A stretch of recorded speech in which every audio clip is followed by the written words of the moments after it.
We're going to continue on with the agenda this morning. As I mentioned, we changed it around a little bit. We have Professor Gunn from the University of Manitoba, who will be presenting next.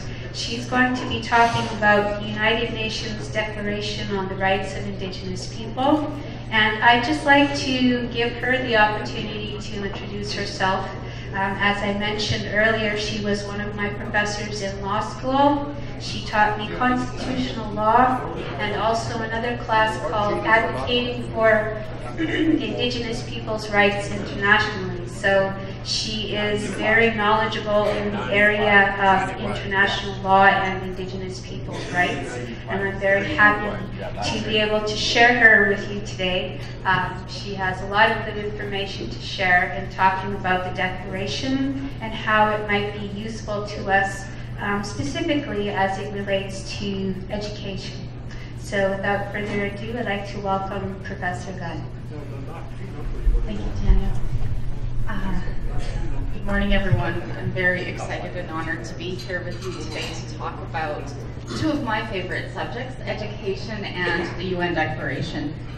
I hope that today's presentation can be a good introduction to sort of what the UN Declaration is about, and particularly how it might be relevant and useful for work on education here. But before I begin, I would just like to acknowledge that we're meeting here on Treaty 6 territory, and I'm honored to be here, and also acknowledge the Grand Chief, chiefs in the room, the elders, the teachers, the youth, and all the citizens that have come out today. It's really quite the crowd here today, and so I'm hoping that I can present some information I think that will be useful for you.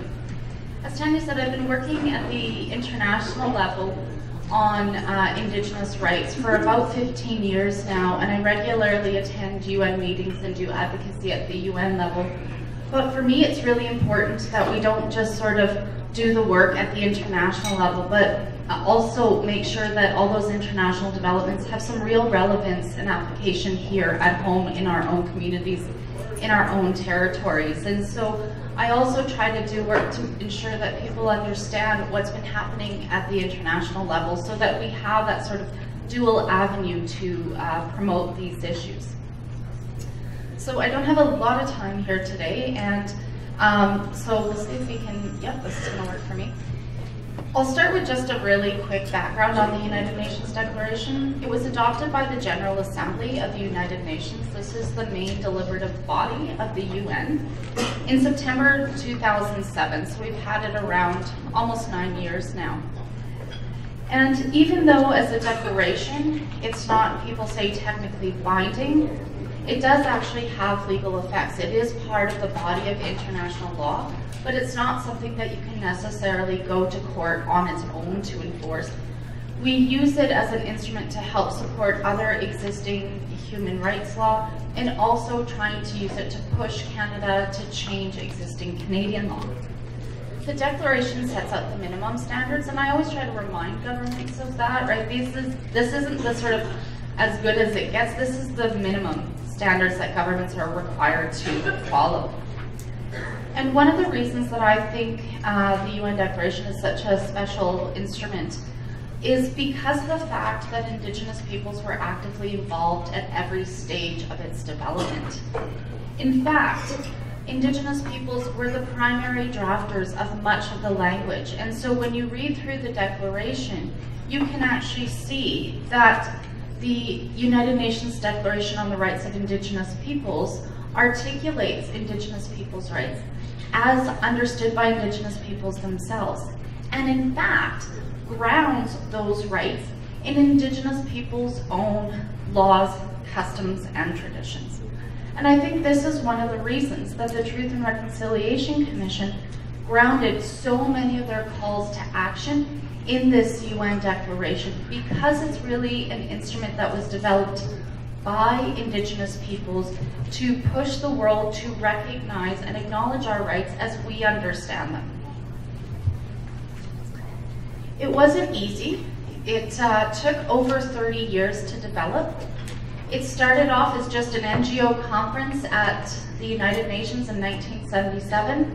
But within 30 years and negotiation at many different levels, and I've sort of indicated some of the bodies on the slide, we were able to get the world in 2007 to agree that the UN Declaration and its 46 articles and 23 preambular paragraphs represents the basic minimum human rights of Indigenous peoples, and that states were going to be called to take steps to help realize those ends. And I just think it's worth highlighting at this point, even though when you read through sort of the steps that the UN Declaration took, I don't think that the UN Declaration is the UN's instrument. I think Indigenous peoples engaged in this process for 30 years so that the world would recognize our rights. And it's significant because I think it then falls to us to work to implement these rights and push the government to really recognize and work with our nations to realize these rights. It also means that there's a lot of actions, I think, that our own Indigenous governance can take to try to ensure that our laws and protocols continue to develop and evolve in accordance with the UN Declaration. But given that the UN world had been working to develop international human rights for 50 years, why did we decide to have a special instrument that recognizes the rights of Indigenous peoples? I think there's a compelling story that we can read in the preamble, and I've just highlighted 3 aspects to why, from the UN's perspective, they thought it was necessary. And it talks first about recognizing the negative impacts of colonization. And I think that's significant for the United Nations and all of the countries that are made up within the United Nations to acknowledge that colonization in fact occurred in places like Canada and has had significant negative effects on our people and has been a major roadblock to Indigenous peoples having realized effective human rights. And then the UN states that they are convinced that by recognizing and protecting Indigenous peoples' rights, that we will actually be able to move along in harmony and have good relations. And the last point that I highlight here is just the idea that the UN Declaration, again, isn't something for the state governments to go off and do on their own, but actually the process of implementing the UN Declaration and realizing these rights must be done together. And it talks about in a spirit of partnership and mutual respect. But as we go through this process of working to realize these rights, the UN Declaration provides some guidelines and some ideas on that path. And it tells us that this new relationship that we're building has to be based on principles of justice, democracy, respect for human rights, non-discrimination, and good faith. So from the UN's perspective, the process of realizing rights is going to help us, as we talk about in Canada, reconcile, and we must do this process together.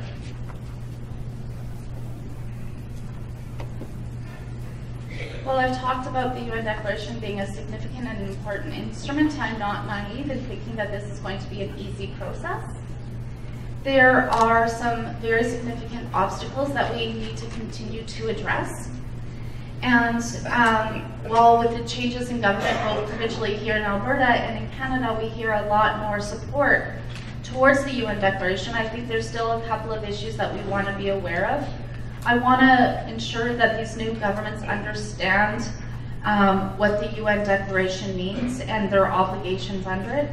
I want to make sure that these new governments are not just talking about the UN Declaration as an aspirational document that's non-binding. That's the way that the governments try to undercut their need to take significant steps to realize the ends.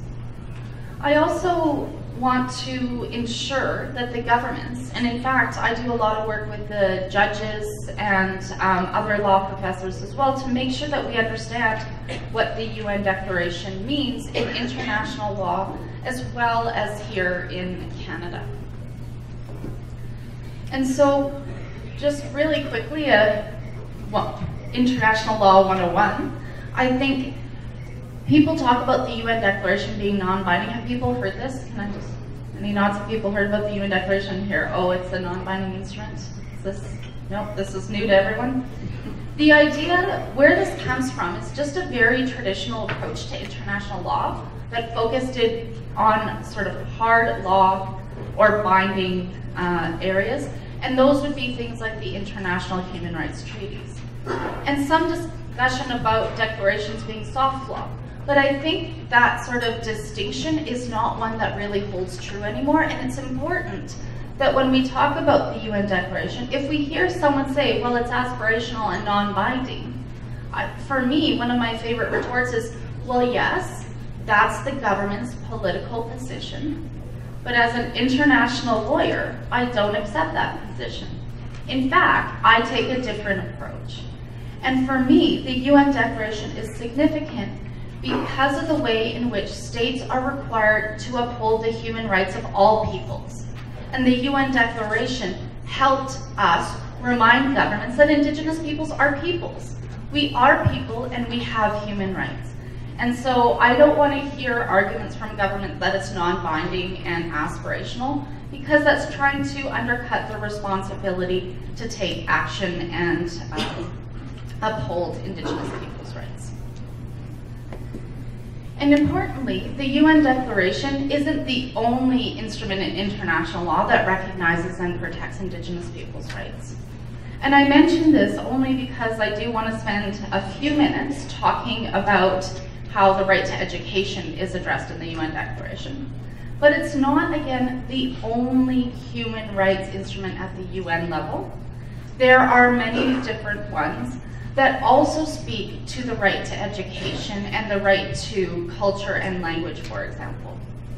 And so there's a list on the screen, and they talk about the Convention on the Elimination of All Forms of Racial Discrimination, which requires Canada to take steps to eliminate racial discrimination in Canada, including in areas where services and social services are provided.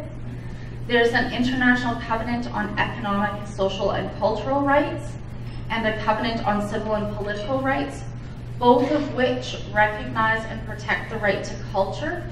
And there's been some very good discussion in these bodies about how the right to culture protects Indigenous peoples' cultures and the way in which states need to take significant action. There's also a Convention on the Rights of the Child. And here, again, education is a critical component of the Convention on the Rights of the Child. And it's not just any education, but also culturally appropriate education, and the need for children to have access to their culture on an ongoing basis. And so there's lots of opportunities in international law to try to push for the issues and concerns that Indigenous peoples have. And I just wanted to mention very briefly a couple of opportunities that might exist outside of Canada to raise concerns that people have and how you can go about accessing them. Over the last 30 years, the United Nations has developed many different bodies that have considered Indigenous peoples' rights and issues. And there's a few specific ones that are worth mentioning. The UN Expert Mechanism on the Rights of Indigenous Peoples is the most recent body. It is a body that provides advice to the Human Rights Council specifically on the rights of Indigenous peoples. And one of the first studies that this body undertook was a study on lessons learned and challenges to achieve the implementation of Indigenous peoples' rights to education. So they have about a 20-page report that specifically talks about Indigenous peoples' right to education and how that right is understood in international law. It's available on the UN Expert Mechanism on the Rights of Indigenous Peoples website, and you can Google that, and then there's a page that says documentation, and you can find that report. Within that report, there's also a piece of advice for what states should be doing to uphold the right to education. So there's also some very practical action items that are identified in that report. The committee meets once a year in July in Geneva, Switzerland. And That body is open for any Indigenous people to attend. You don't need any special status or NGO application to attend that meeting. You just have to register, and all that information is out there. So every year they have a theme or two that they're talking about. I believe this year they're going to be focused on health. And so anyone who wants to raise concerns about issues of health or other human rights issues of Indigenous peoples can apply to attend. And the United Nations has also created a voluntary fund, is what it's called, but there's actually a body you can apply for funding, and they pay for you to go. And several Canadian Indigenous peoples have successfully used that fund to attend. There's also the Permanent Forum on Indigenous Peoples, and that body also looks at Indigenous peoples issues specifically and addresses human rights and culture rights. So where there's concerns about education, again, Indigenous peoples can attend that body. You don't need any sort of special UN status. You can just register as an Indigenous people, as a representative of your nation or a representative of Treaty 8 or what have you. And again, these are opportunities where Indigenous peoples from around the world come to share experiences. And so there's usually somewhere around 1,500 to 2,000 Indigenous peoples from around the world. So people attend that because it's a great way to sort of share experiences, both positive and negative. What has worked, what is happening in different parts of the world, to see how those developments might be able to help and support the work that you're doing here at home. There's also the UN Special Rapporteur on the Rights of Indigenous Peoples, and it's now Ms. Vicky Telly-Cordes from the Philippines. And so where there's specific complaints or concerns that are happening, she can also take some investigation as to specific complaints, and all that information is available on the website. She also attends both the expert mechanism and the permanent forum in order to sort of have meetings with Indigenous people. So she is also available at those meetings if you were to attend one to raise some issues. She would be there and you would have the opportunity to have a meeting with her to discuss specific concerns. There's also other bodies at the United Nations level that continue to review Canada's performance where we raise issues. But some of those, like the Human Rights Council, require specific ECOSOC status. And when I was looking last night, it didn't appear that Treaty 8 had the specific ECOSOC status, but there's still ways that I understand other members of the communities have attended by partnering with an Indigenous organization that does have ECOSOC status. And International Indian Treaty Council is one of them, for example. So there are lots of opportunities to take concerns that may exist here and bring them to the international level. But I think what I want to spend the rest of the time talking about is how can we use these international instruments here in Canada to push for change and to address some of the issues. And so I've already mentioned that the UN Declaration builds upon all these other international human rights instruments. So it's important for Canada because they're required under Canadian law to uphold all of those rights in those human rights treaties. And so we can use the UN Declaration in relation to them. And the Canadian courts have told us that Canada is required to develop its Canadian law in line with international human rights values and principles. And those include the values and principles in the UN Declaration. So where we don't think Canada's law is satisfactory and it's not helpful to promote Indigenous people's rights, there are lines of cases where the courts have said Canadian law must be in accordance with international human rights law.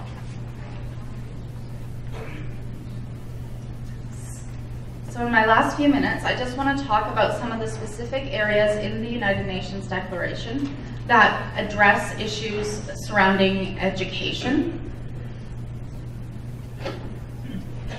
Skip ahead here. The starting point for the United Nations Declaration is the right to equality. And in our workshop yesterday with some of the staff, one of the issues that was raised, and I hear across the country, is the way in which education is differentially funded and operated on reserve.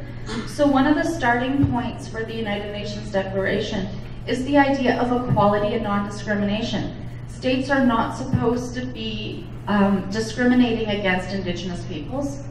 They are required to take special measures and take special steps to work with Indigenous peoples to realize their rights. So non-discrimination doesn't mean treat everyone the same. It means you can't treat anyone any worse than other groups of people. And in order to ensure that everyone has equal outcomes, equal educational outcomes, it might require Canada to take special steps to realize the rights.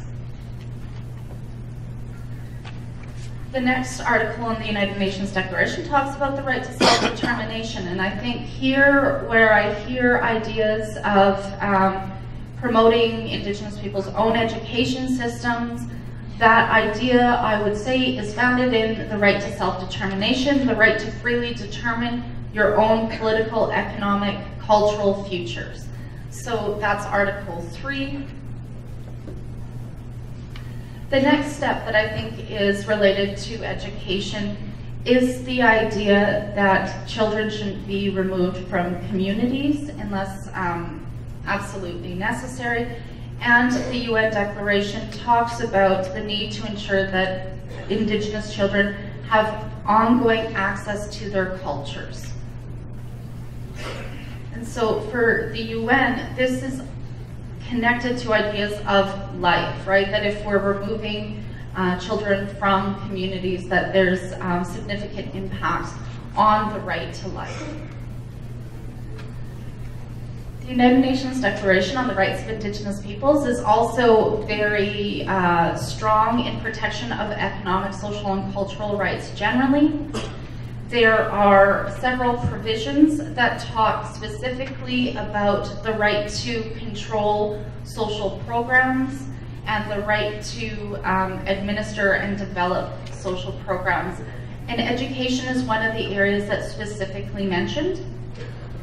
It also talks about Indigenous peoples having the right to improvement in the areas of health and education. So again, education is highlighted throughout the UN Declaration and significantly talks about the ways in which it's important for Indigenous peoples to have control over these decisions and these processes.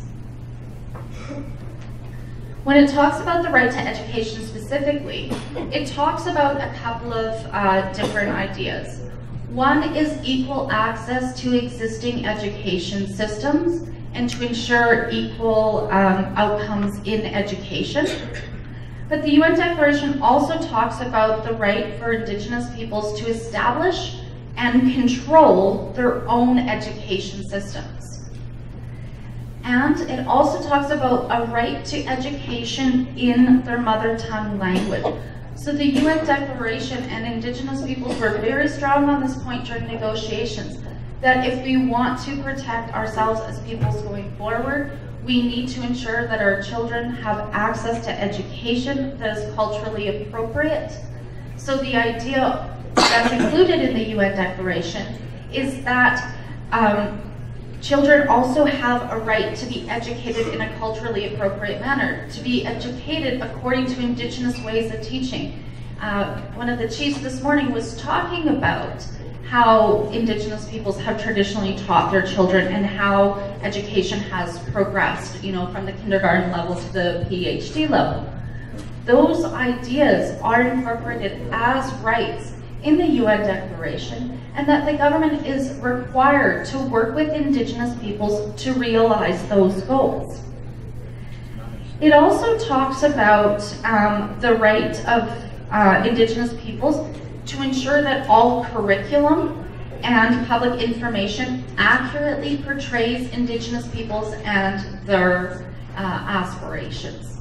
And so one of the aspects that's critical to education to ensure that Western education isn't continuing to do damage to our children is the idea that all public information and curriculum, so the Alberta provincial curriculum, what does it say about Indigenous peoples?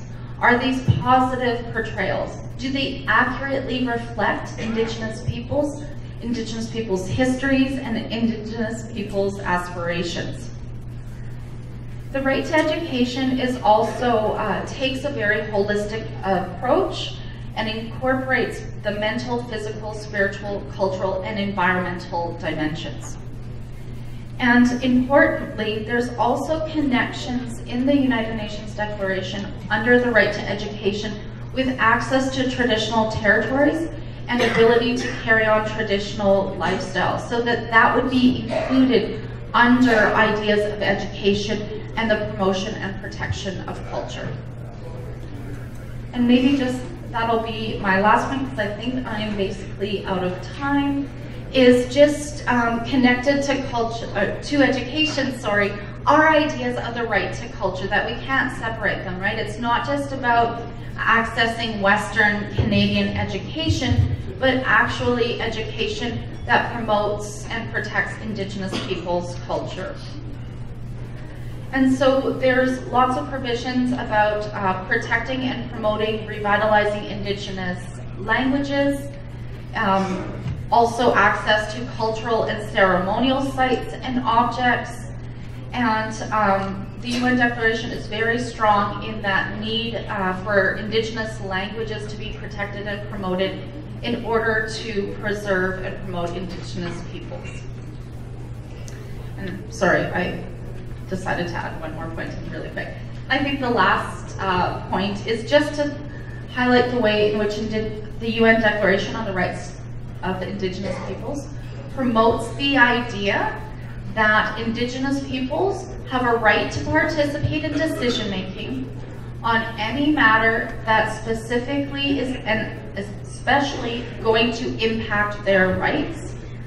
And this participation in decision-making should include obtaining the free, prior, and informed consent of Indigenous peoples, and that any of these sort of consultation processes should be made according to Indigenous peoples' own decision-making processes. So again, grounding the right in Indigenous peoples' own laws and approaches, and also highlights the need to ensure that Indigenous women, elders, and youth are included in these decision-making processes. So I will leave it on that note. Thank you so much for your attention today, and I wish you all the best in the rest of your conference over the next 3 days. Thank you. Thank you, Professor Gunn, University of Manitoba. Thank you for a quick review of the UN Declaration. We could spend a whole week discussing of the Declaration and what our views are as people at the grassroots level. But I just wanted to also maybe hand a microphone over to Tanya to kind of just explain what she's doing through Treaty 8 office in regards to the UN Declaration. So the government of Alberta earlier this year, the Premier Notley, wrote a letter to her ministers asking them to undertake a review of their ministries. The instructions were to take a look at what they're doing and sort of compare it to the United Nations Declaration on the Rights of Indigenous People and come up with a report on how are they implementing UNDRIP, as it's also known as, and if they are, how they're doing it, and if they're not, why aren't they, this kind of thing. And I expect the report to be coming out soon. I think possibly next month the report will be out, and we'll see what the province thinks in terms of how they feel that they're implementing the United Nations Declaration on the Rights of Indigenous People. So important in that conversation is our voice. What do we think of how and if they are implementing this declaration? So as a starting point, I think it was really important that we start talking about the declaration, because even though it's been something happening for a long time, it's been in the making for more than 30 years before it was finally approved at the United Nations, it's still relatively new to us here at Treaty 8. So the idea was to start becoming aware of what it is and being informed about it, so we can start thinking about the Declaration. How can we use it? Can we use it? Do we want to use it? How does it relate to our treaty rights and our treaty relationship? So this is the starting point that we are all at as the Treaty 8 First Nations. And we've seen with the Truth and Reconciliation report, one of the calls to actions that's also being made federally is the implementation of the Declaration on the Rights of Indigenous People. So there's some movement happening on both levels of government for us, federally and provincially. So I think it's really worth our time and our effort to find out how this declaration can assist us towards implementation of our treaty rights. So at this point in time, we're just getting ready and getting informed and starting to think about it. And that was why I invited my professor to come and talk about it, because she's very knowledgeable on this and very easy to understand for our people about what this could mean for us. She was also involved in developing this handbook called Understanding and Implementing the UN Declaration on the Rights of Indigenous People. You can find it online through the University of Manitoba Faculty of Law Robson Hall website. There is a link that you can download it and print it through there. But I have some copies here. If anyone wants to have any, take one. They'll be at the side of the room on the information table. It's a very friendly document in that it makes it easy to get the idea of what the Declaration means for Indigenous people around the world. The task for us is to think about what could it mean for us as Treaty 8 citizens.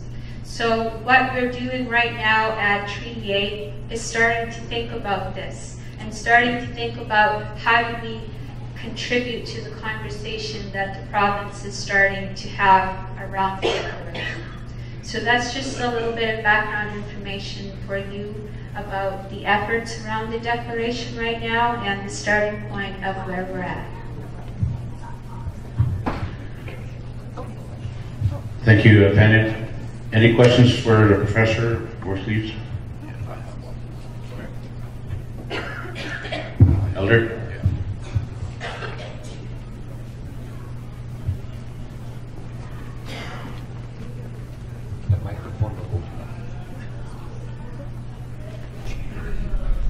Good morning. My name is Harry Lawrence. I'm one of the elders from Elders Council, Treaty 8. Kataskat na makakyo kafrakiksi. Tanasko with Michael. Spagana kiksi pasaswala. I want to ask from the legal perspective. Thank you for your presentations. It seems like a lengthy document, but I just for our knowledge. We have been often called Aboriginal, First Nations, Native, Indian, and then the Prime Minister has called us Indigenous. Now what should our title be legally, or is that a concern? Thank you, Elder, for that question. That's a very good one, and a difficult one to answer, and I think I can't provide you an actual legal opinion on that matter without sort of having a lot more information. But from my own perspective, and I think from the United Nations perspective, it shouldn't matter what you're called. The important component is how do you define yourself. And so the United Nations in this declaration, with the sort of prompting of Indigenous peoples, doesn't actually define who are Indigenous peoples, because the United Nations recognize that that is for Indigenous peoples to define themselves. So if you define yourself as a Treaty 8 citizen, as Nihiya, as Cree, as whatever that self-determination, it's for people to decide. Now there is a component that to have a right being recognized under the Canadian Constitution and Section 35 of the protection and recognition of Aboriginal and treaty rights. It recognizes Aboriginal rights and says the Aboriginal people of Canada are the Indians, Inuit, and Métis. So sometimes there is a need to sort of take how you understand yourself and fit it within a category under the law. But I do understand that there are a lot of legal terms and they seem to be constantly shifting.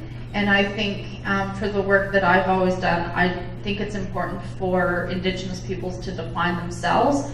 And the United Nations Declaration on the Rights of Indigenous People does recognize the right to belong to an Indigenous people or an Indigenous nation as defined by that own community. So I don't mean to sort of avoid your question, but I feel uncomfortable defining, you know, what people should be called, but rather just trying to say, you know, that there's room and recognition under the declaration for people to define themselves and then tell people this is what you should be referring to us as, or who we should be referred to as.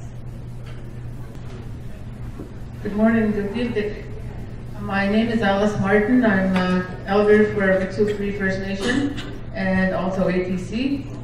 My question is in regards to this being so new and within at least Fort McMurray region, they're all talking about, different organizations are talking about how do we implement UNDRIP into our organizations and how can we best facilitate a process that's going to recognize this and work with it in a way that's going to serve the Aboriginal people and Indigenous people in a way that it should. However, we know that because they're already one step ahead of us, my fear is that it's going to be developed in a way that's going to be generated through the system's way of understanding and not through the intent of UNDRIP as it was implemented and organized, developed by the Indigenous peoples themselves. So it's the other point, my other fear is, or I guess aspiration, is that the educators are relatively prepared and ready to understand this concept. However, our community people, the grassroots people, then are again coming from behind.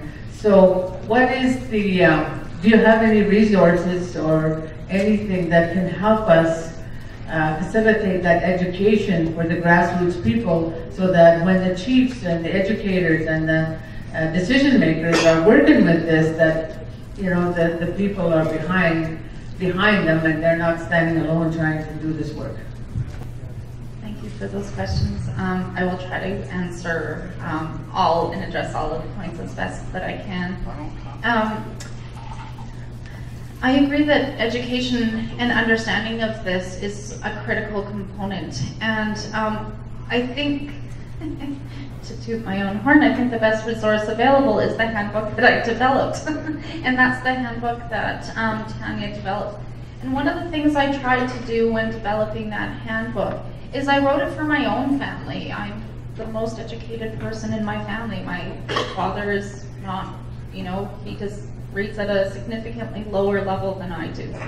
And so when I was developing it, I wanted to make sure it was something that he could read and understand, and he has, and we talk about this. So when you look at the handbook, there's a sort of a bubble on each corner that breaks sort of, you know, what does the self-determination look like? And that was in part some of the slides that I provided and some other information. And then there's examples provided for each set of right of what does that look like, and some best practices. What have other Indigenous peoples around the world done so that we can sort of share some of that information? But it also then goes into greater detail and provides resources of other areas that you can read. So if you're an educator, I hope that there's a bit more depth in the information, and then also other resources. where can you go to read to learn more about it? So I think that's helpful. I did initially, when I had funding for this project, I printed about 5,000 copies, and they were distributed across Canada. In Manitoba, I had someone who, grabbed 20 copies and brought it home to he worked in education and brought it to the schools and wanted it as a resource there. Unfortunately, we don't have the same sort of funding available to print copies. I'm always trying to find some more money to print some more, but that's why it is available online free for people to at least access in that way.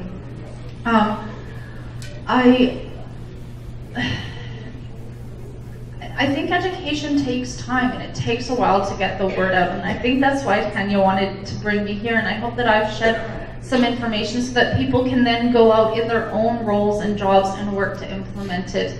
Because I think there's lots that we can do sort of on that individual level and in our own roles and communities. I think I missed one. You had 3 parts, and I think I did. Yeah, the ones with the organizations and us wanting to lead. Oh yes, thank you. The very important part, which is why I thought I was going to leave it a second, and I almost forgot. The UN Declaration is really clear that the right to participate in decision making is supposed to happen before government makes decisions, and it's supposed to be inclusive, and it's supposed to occur according to Indigenous people's own aspirations and procedures. And I do, I'm very excited when Premier Notley sort of expressed her support and willingness to think about how this applies in Alberta. But, when Tanya and I were having our early conversations, that was sort of our first point, is that I worry she got off on the wrong foot by starting it herself and then looking at it. So there is that concern, absolutely, that governments might go out and do it on their own. And so I think it becomes incumbent upon us to push the government to say, wait, that's great that you're starting a process internally, but you have to know that in order to get this really going, we need to be included from the ground up. And in fact, that's what the UN Declaration mandates. That's the process. And so I think it's really unfortunate that it always seems to fall on us to hold the government accountable and to push them to engage in proper processes. But it's interesting in relation to the UN Declaration, that's actually what it requires, is Indigenous participation from the beginning, from the ground up. So when making those arguments, particularly in relation to reviews in relation to the UN Declaration, I think it's sort of built right in and say, oh, and you're running afoul of it from the beginning because you didn't include us, right? So I think that's one potential strategy.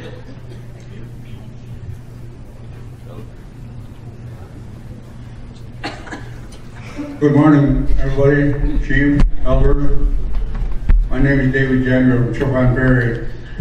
I think we had talked a little bit yesterday about United Nations Declaration. Also, I think this morning you said that children has a right to education, towards the education area. And I don't want to mention it too much, but when the residential school was on, did the law got in there after or before residential school? Because what happened was that if the children has a right to education, how did he went about it with residential school? Because it looks like to me, that I had talked to you yesterday, that when the residential school start, it looks like discrimination went in with it. I think that's where the problem was. Anyways, I don't think we'll ever get away from it. And I sat around the table at least for 40 years now. I'm learning a little bit at a time. And I think it's time now the leaders and young people have a little bit of education with them about their pocket. I think we should deal with the government issue towards education area. those two governments we have, province and federal. Because the way it works, they give it to us, it didn't work for the Indian people because discrimination went with it. And that will never go away. Now there's two in there now. Residential school and residential with it. So I think we should think about it. Some kind of document, issue towards the government. If they want to give us, if we have a right to our children or grandchildren might, they should be able, a resolution or some kind, to stand by. I think we should do that. I think if we have a right, I think we should be able to teach our kids the way we feel is better for us. Because it's too long to let the government tell us what to do. As for example, we used to live off the land and doctor ourselves. When the newcomers came along and they see the native people,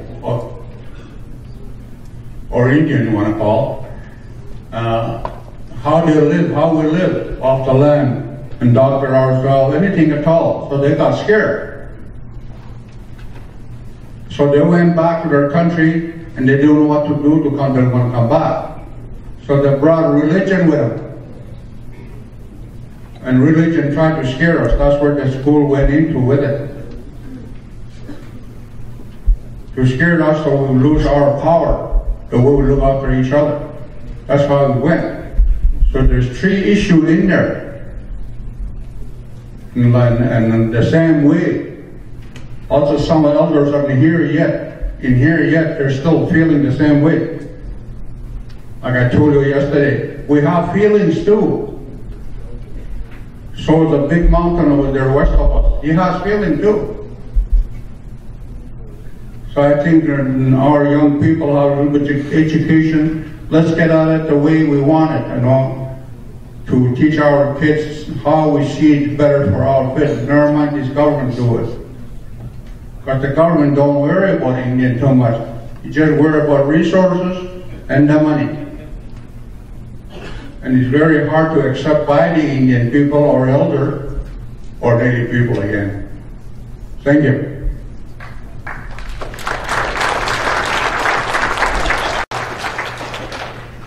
Thank you, Elder, for those comments.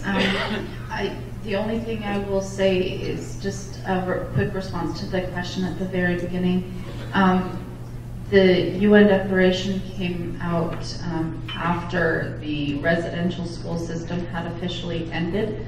And so at the time that it was created, Canada created law to make residential school system legal under their laws. So it was 100% discriminatory and 100% wrong. But Canada at the time was able to manipulate the law to try to make it legal. I also last point, I just 100% agree that education can be used to do a lot of damage. But I am hopeful, and I think as you said, education can also be a very powerful tool to protect and support our children. So. But I think it's important that we make sure it's good education. And I think that's some of the aspects that the UN Declaration tried to address, is to make sure that education can no longer be used to damage our communities, and that education is used to support and promote our communities. Thank you.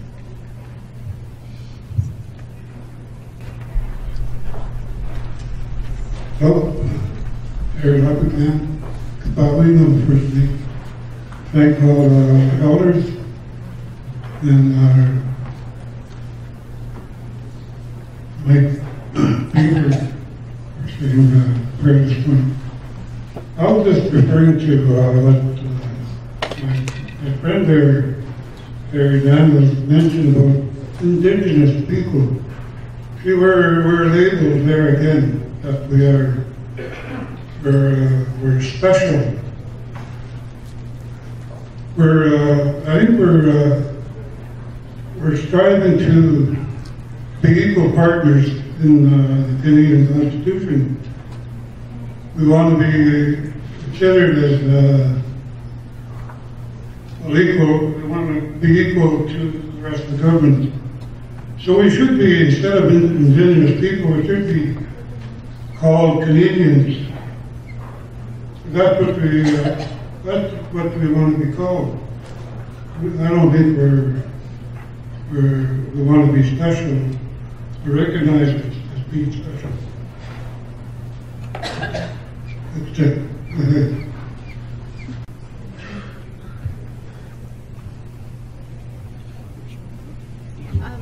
Yes, thank you for that comment.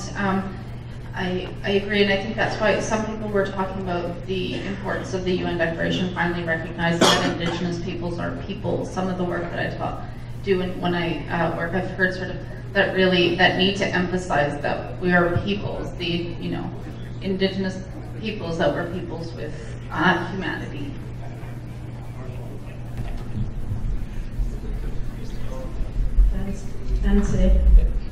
Tansen Giltimtek, Rita Martin Tsigason, Tony Nasvet, Sagawinwa, Niwak, Agi, P. Opkiwa.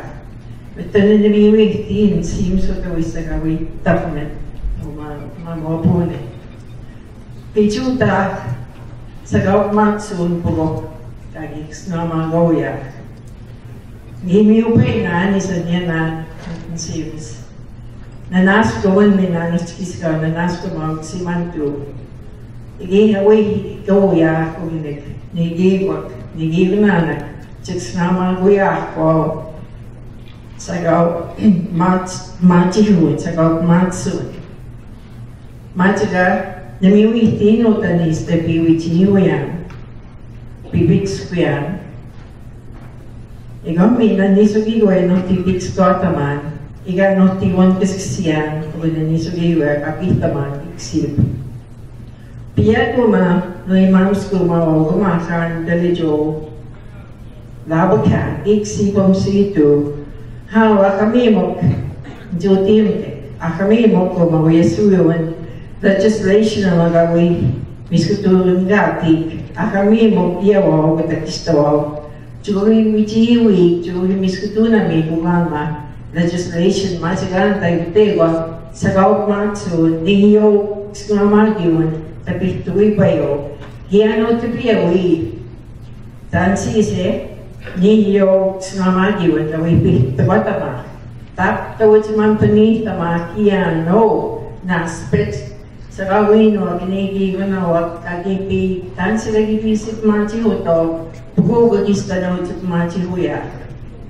Mina, nanas kumaw mo tayo United Nations Declaration, wistawaw sa mina, wistawaw pikskotama. How? Ano sa mayoma? Right to education. Ugumi na mamskutama. Kibatan may mamento na tamiyo payo. Ispano, kagunahiganiwag. Ugumakan, Grand Chief, Steve Quillery, kami na gumakan na butaw masarang capital.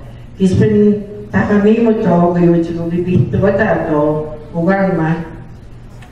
Nihiyok matsun, tsakawak matsun, tansi siwatsun, ututimi tun, miyo ihawasun, tsakyo kunin, irajuan kiskisiya.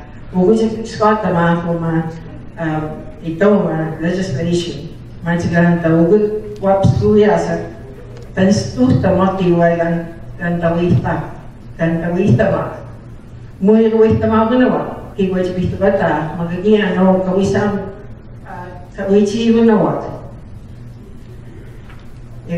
Cebungut ya koma ogo senamagi cibih bata ma wa ko ito asum sinawa ko kusum nawa buti ni gan ginawa kasi no kitsa. Uwan may no tipik swata man anot Omoda, kapito tiar.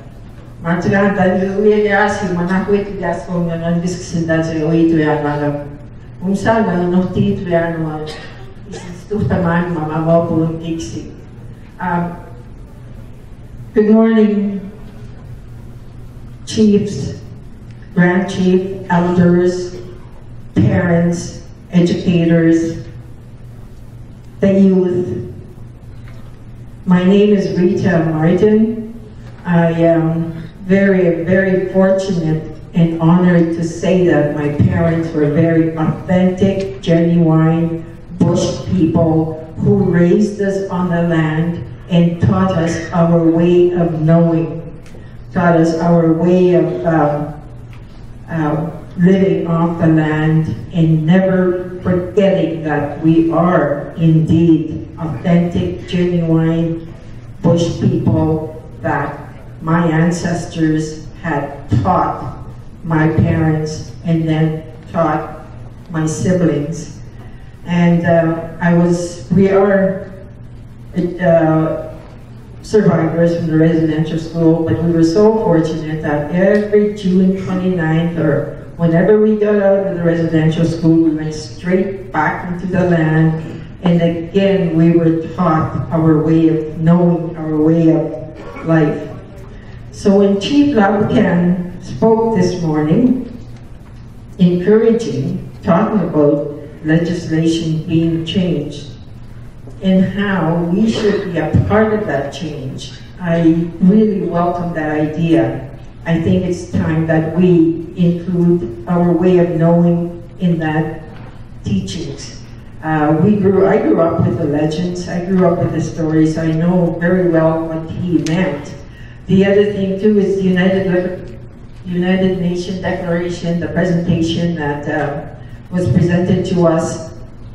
There's right to education, equal access to education. I think it's time that we took control of our education, and I know Dale Oasis, Director of Education, Treaty 8, is working on that specifically with, and this is part of the exercise why he's invited us, because we should take control of our own education.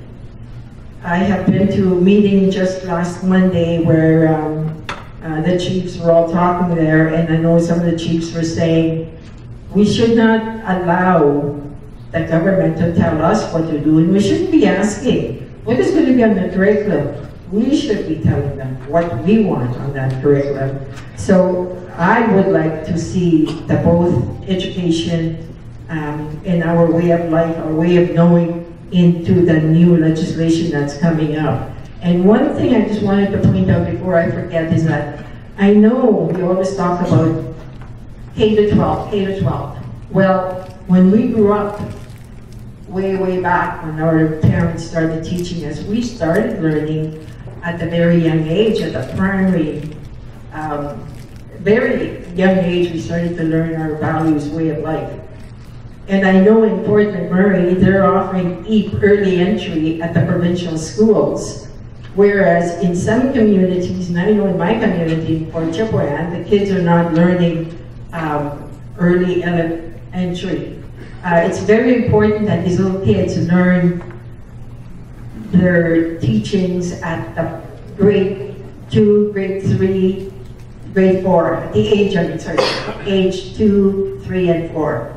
Don't wait until K to 5. So that's one thing I wanted to change, notice, and I know with the UN declaration, they still have kindergarten. There's other places where they have kindergarten. I'd rather if we could change that to keeping the young toddlers in mind. So anyway, thank you very much. And then ask them, no, I heard.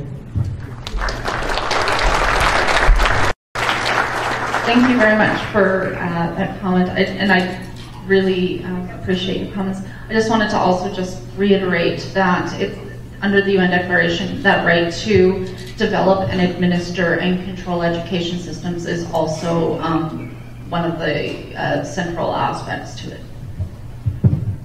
We can just take one more comment or question from Chief Noski. Our professor has to leave here by 11:30, so has to be gone to catch a flight. So, we could spend a whole week in discussion. So, but that time will come. We'll certainly have a lot of work to do ahead of us. So, Chief Noski. Good morning, everyone. Nanihiyawan kita.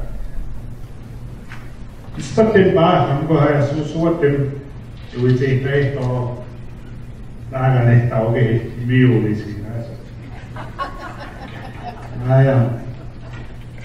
Tani kita di mana di hiwag stimusus mule deer disease. Tani itu betul tak terjadi. Kita itu kucing hiwag Manila, itu yang kucing bago PDC itu. I just asking a question in my language there.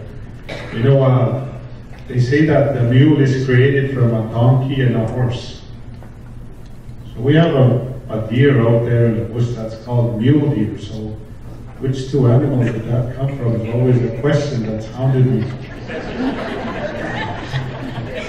So I guess in going forward, I think the presentation and basically I know that Chief Billy Joe basically nailed it on the head, right? As far as going forward, you know, we grew up with the stories. We grew up with who we are and how valuable we are to one another and in life, right? How valuable life is. And the instructions that we had with the storytelling is basically what nailed it on the head.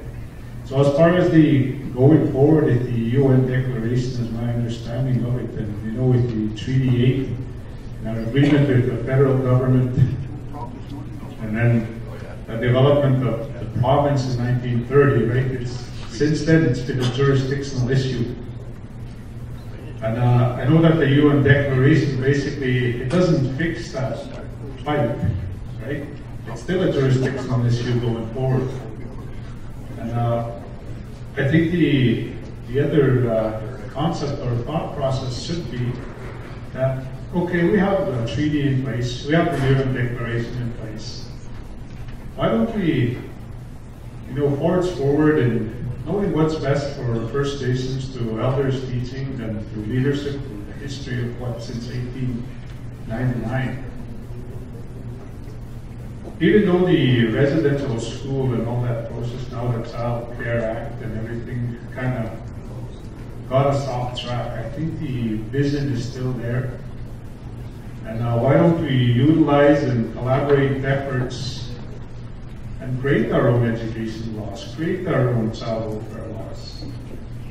You know, with the amount of people sitting around this morning here at this gathering, you know, we do have the people that care, that have the passion for a better system.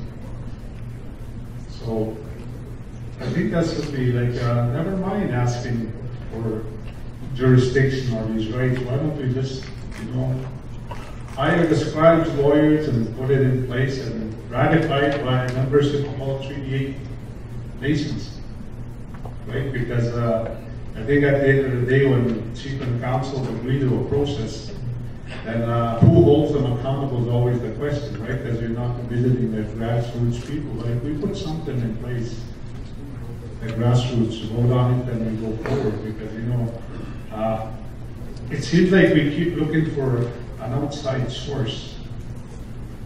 And you know, like, well, who's going to do this? Who's going to do that? Like, hey, we've been elected as leaders to do it before it's forward, right? So, just a comment. And when you find out the answer to how the mule deer came about, I'd like to know. Thank you.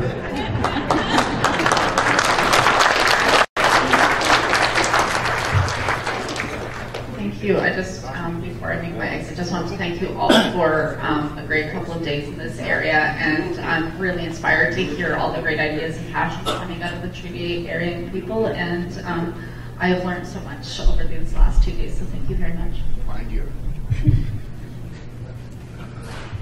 Thank you. Thank you for the presentations, and thank you, the audience, for your input, questions.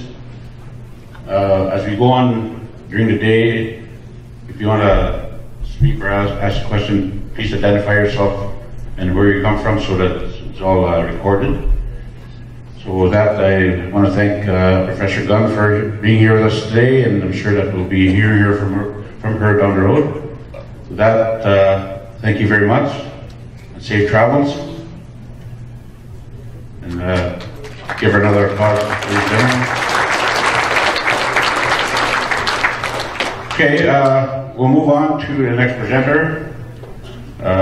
Director of Education, Mr. Dale Washes, is going to do his report. So again, if you can have any input or involvement in this report, please identify yourself and which First Nation you belong to. Thank you. Hi, don't know. Am I on? Di kan kyo do tempting wa kumagat na nashum no. Mina pego ima e kaskita e mamo paya. E come stai here. Di chesta ba kai kan. Kamam skuta me. E we wa maya. E wa maniste pe e ton magusha no ta apsis ka piswasta ma ki wa maga ma kuskata ma hite ka ma pe alina. Se wa ma muy gan wes nga kwe utabi na wa sta higi ota tabi bichet to mana na ota ka wita to skemagok ka peno gosti kwi sta ka pe wichi huichik e wa ma igi no ka skista mek ka kyo te ki ka wita to skemagok poco mi c'è dai sino che quei mammo amato chi quei passivona voi che chi pego amato ai sino chi quei e quando ti piace ni gani chi non te sta mi ne na nasco ma coche o cauita ma coco tu mau mi no gaia ka pe cauita to schema con dogma mi ne gati cauita to schema te ga scatta mau ma io me ka schiha e ka schista ga chi uta ka pe mammo wenta minä että ka muhpina tässä puolana kiksi minä kuin nasuma minä että ka puhtiet sekä pe visto atta ka pe vici tasut sekä ka tis mutta midive että tois ka kioi minä kio ka kioi ka mutta puhtiik ja kun niikaan niin tehtaan dui ma ka simon samijet muinsto tamke piksunno minä pitu sai ka piksuota tistä puhtio ja va kispingin uute Sitten on kavittu anotin kimasnahen nyt mitsunatte kun peikasti oettiin kavit maitaan minun ja kavit maapistaan.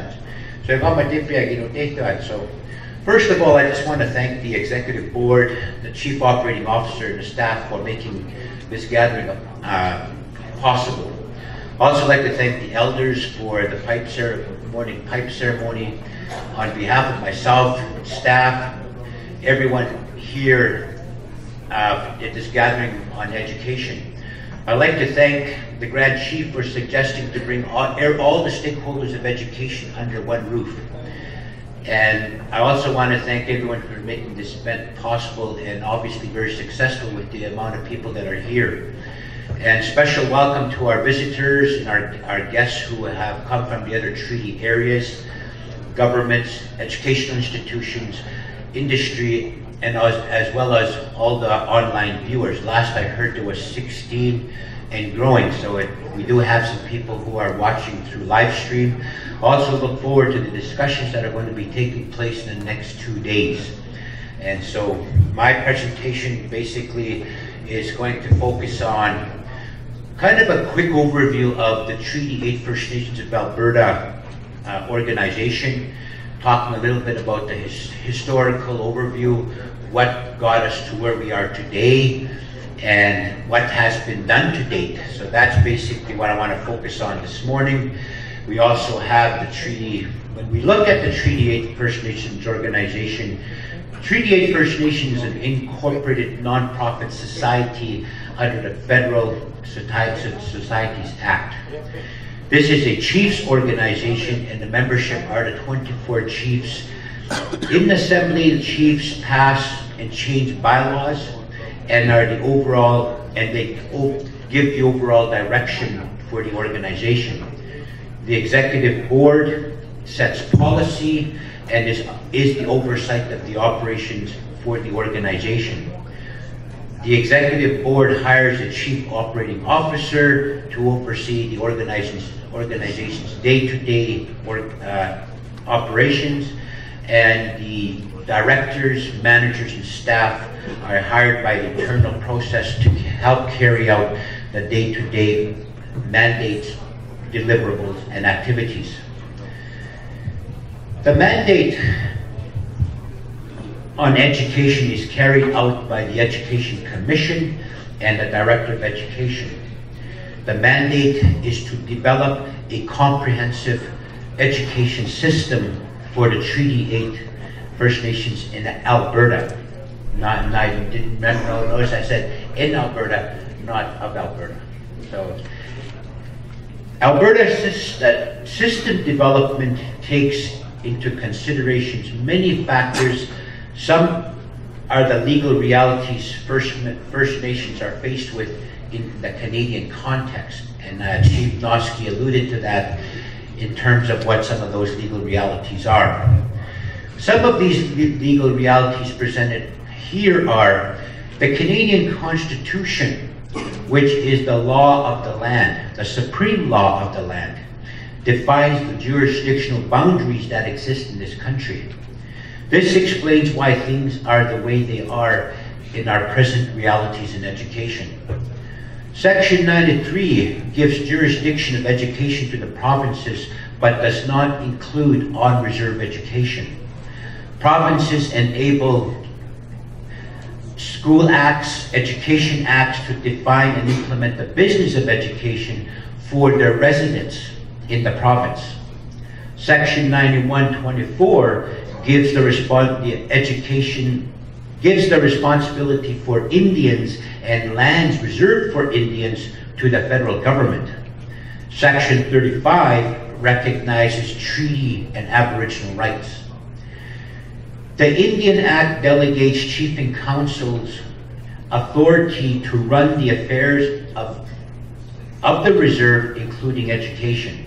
Chief and Councils are legal entities within the legal Canadian context and can receive money on behalf of their constituents to conduct their affairs as required. Decisions of Chief and Council are often conducted by motion, requires the quorum of council, and ratified by way of council resolution or First Nation council resolutions. We have identified 3 options a First Nation has in regards to education. These are status quo, leave things the way they are, nothing would change. Second option is assimilation. Current approaches being pushed by the federal government will eventually give jurisdiction over to the give jurisdiction of education over to the province. If not, then at least within the legal constructs of federal or provincial incorporated entities that fall under the Societies Act. Either way, the responsibility of education would be taken away from Chief and Councils and given to another entity to look after on behalf of the nations. It is important to note that the federal government is not an education provider, nor is it in the business of education, but provincial ministries are. This is one reason why the feds would like to offload the responsibility of education to the provinces, because they are already established entities. And that's the current movement we see. If we look at Bill C-33 and all these things that they're doing, they're offloading to the provinces. And so we see a lot of that happening. So the government is still trying to assimilate us. The third option is for First Nations to create their own. For this to happen, First Nations would need to organize themselves so as to set and define their own education. This includes who, the what, the when, the why, and the how of education. Presumably, these education constructs would be based on First Nation values, principles, and outcomes.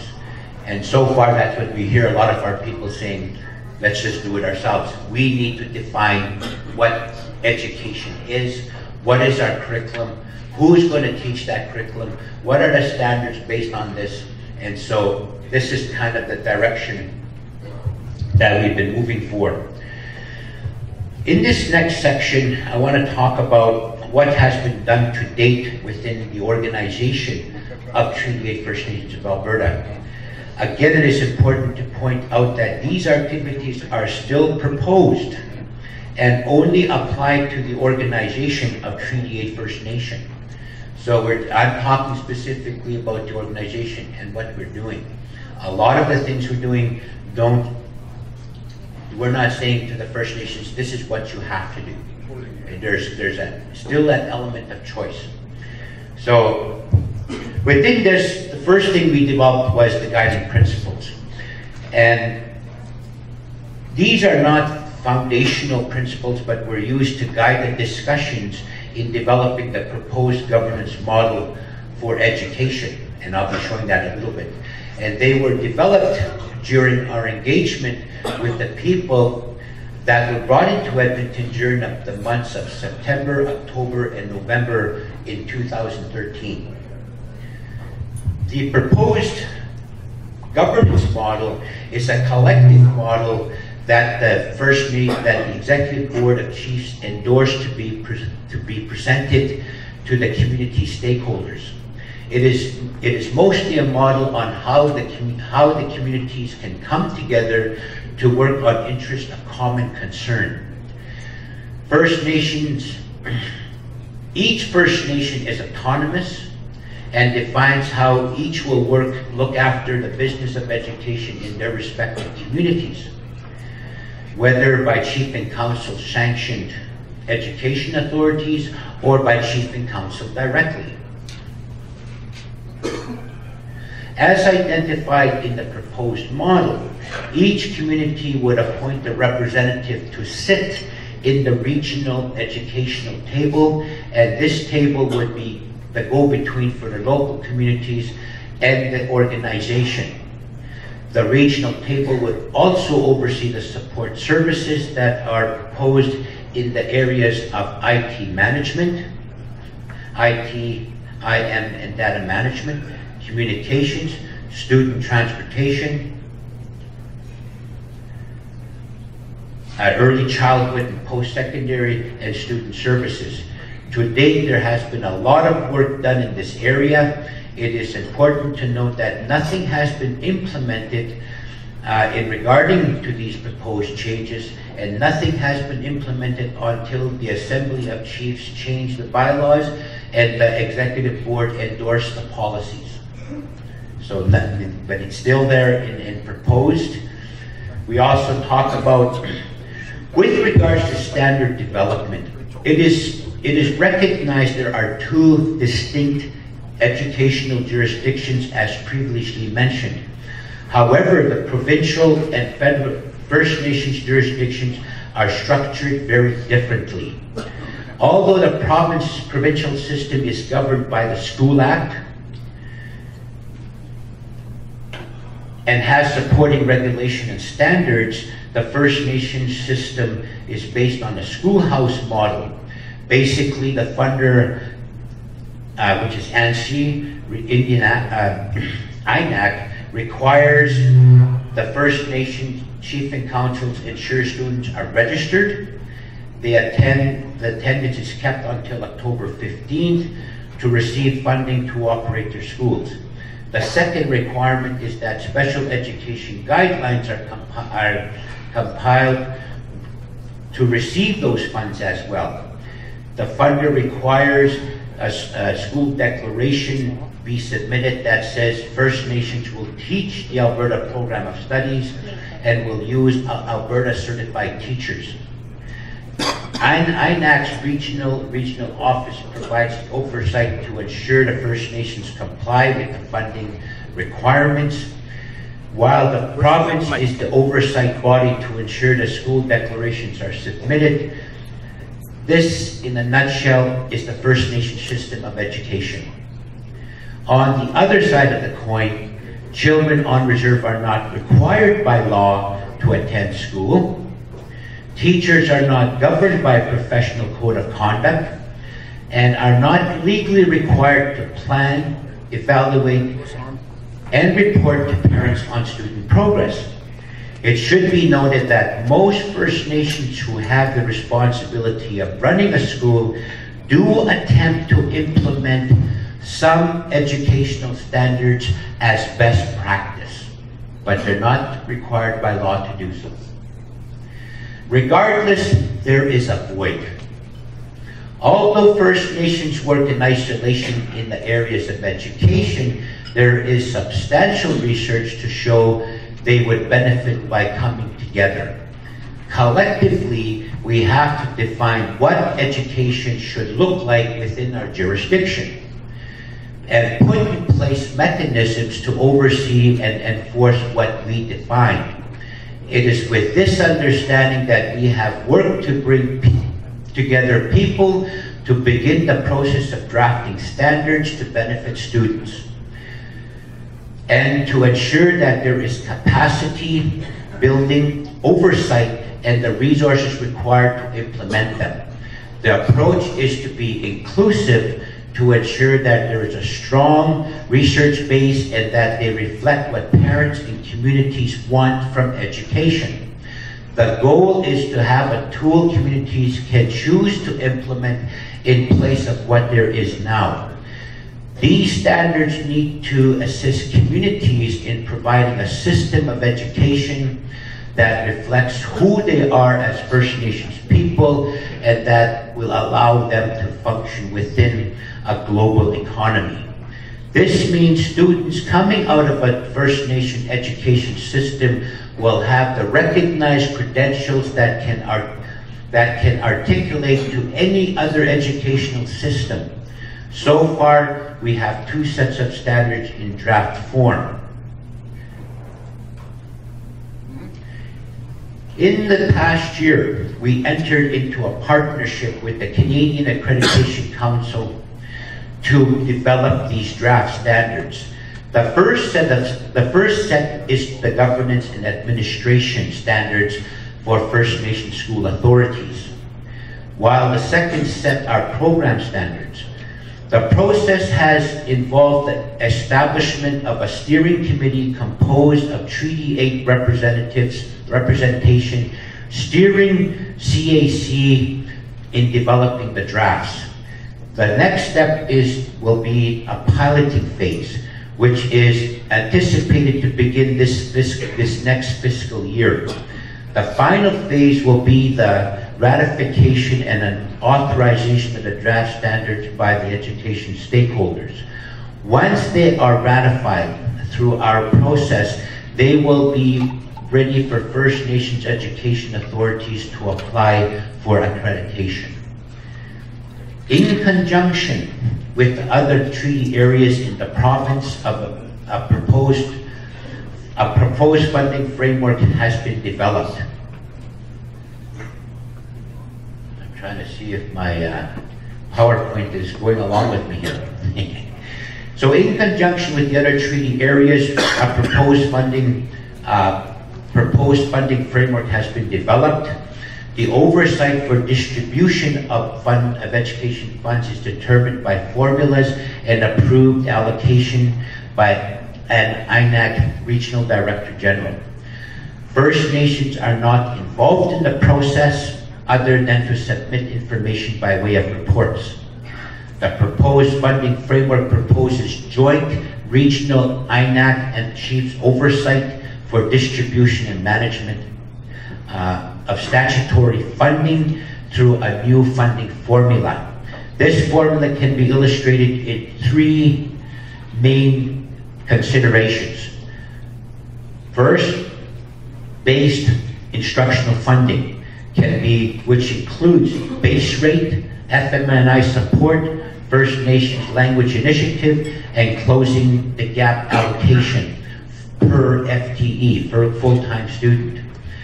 Second, unique student as defined as additional per student funding to address uniqueness of school board enrollment and support additional programming.